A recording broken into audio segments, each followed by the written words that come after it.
Hey, what's going on everybody? It's your favorite software developer, Tyshawn, aka coldlabz on social media. In the last video, we were just doing a project based on functions and your tax bracket. So where do you stand? None of my concern, but that's what we did. So let's move on to the next lesson.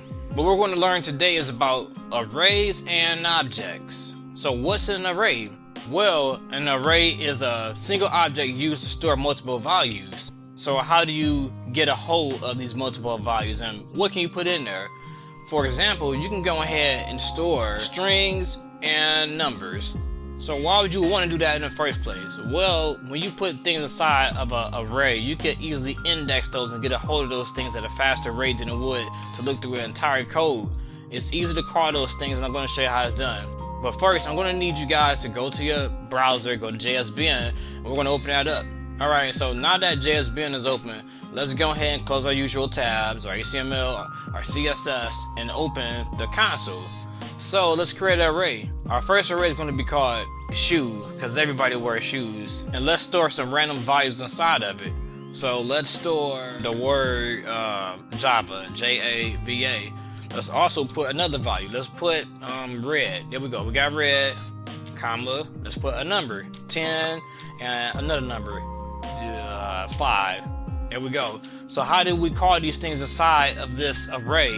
The way you call these things inside of an array, you got a couple different options. You can always do this right here. Let's type shoe and 0. So what does this 0 represent? The 0 basically represents the position of the object inside of the array. In programming, the first position is always 0. It's not like how we typically start at 1 and count all the way up. We start at 0, so the very first object we want to call would be 0. Right now, we don't see anything happening. We don't see nothing magic on the screen, so what do you guys think we gotta do? That's right, we gotta go ahead over to the console and let's type the word shoe 0 and hit enter. Notice it says Java. So if we wanted to call the very next thing in that list, we just type shoe 1. There you go. Or to get to number 10, you would type shoe 2, because that's in the second position. If you use your finger, you put your finger over Java, you could go ahead and count it out. Java is 0, red is 1, 10 is 2, and 5 is 3. You can also call all of these out individually real quick by using the for loop. They call it indexing. And we're going to loop through the array, so let's do this. Let's write for I equals 0. You know, so I is going to stand for 0. I is going to represent 0. I is less than, let's say, shoe, S-H-O-E, dot length, and G-T-H. We're going to say I plus plus. So the length of shoe as we see is equal to 4. So 1, 2, 3, 4. Because you're starting at Java. We're not going to start at 0 here. So it's 4. So what's going to happen is going to go through this 4 single times. So let's type console, C-O-N-S-O-L-E, log, and I. You notice it says on the console 0, 1, 2, 3, 4. It's counting the position, it's counting the number, because remember I represents a number. So what if you wanted to call the actual words out over and over? You would type the word shoe, S-H-O-E, and then put I inside of it. See, now it's saying all 4 objects that's in there, because shoe I, which is 0, and position of Java is in 0, is right there. 1 is red, 2 is 10, and 3 is 5. So right now we loop through the array. And we also do the same thing with a while loop, but a lot of time with the while loop, you need some way of ending the loop. I'll also mention an object. So how do we write an object? It's similar to the way that we wrote the shoe array, but we're gonna do this one. Let's just call this one up. Up equals curly braces, and now we have to actually define it in the inside. So we're gonna say, let's see, horse, H-O-R-S-E, here we go. And horse represents a word. Let's say big, is a big horse, B-I-G, there we go.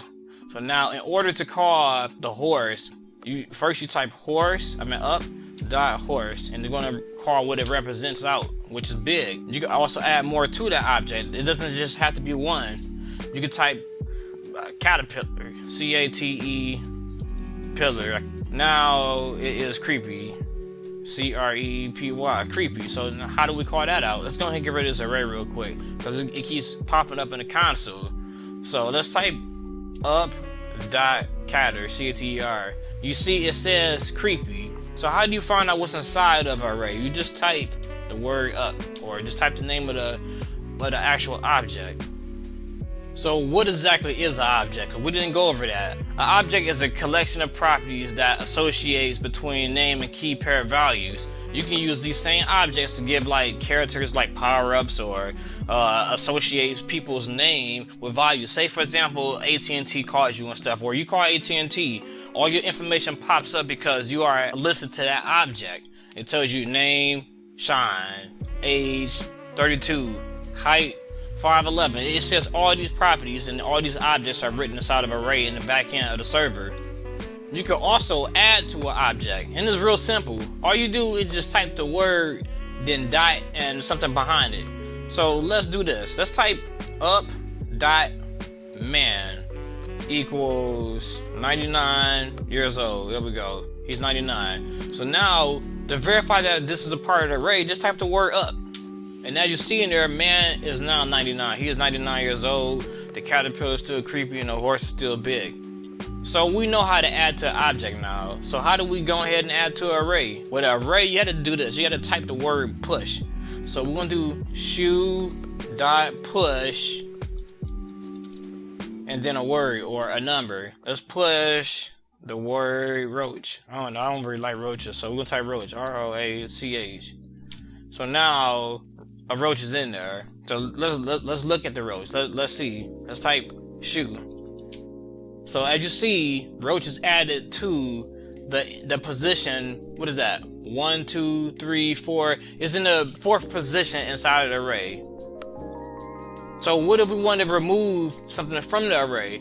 The way you remove something from an array, instead of typing push, you type pop, kind of like the candy. So we're gonna say pop, P-O-P, and we gotta remove the word that's inside of it. So there we go, shoe.pop. And now you notice that when we type shoe, the last entry we put in there, roach, is no longer there because we popped it out. The very last thing that's on that list is always the first thing to go when we type the word pop.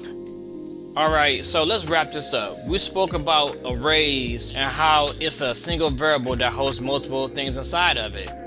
We also took the time out to see if we could loop through an array, which is possible. The next thing we learned about was objects and how an object has a name, key, pair, value. Hopefully you guys continue on, because we're getting very close to making that video game, and you're going to be able to see how these things correlate to the actual game in itself. Take care, you guys. See you in the next video.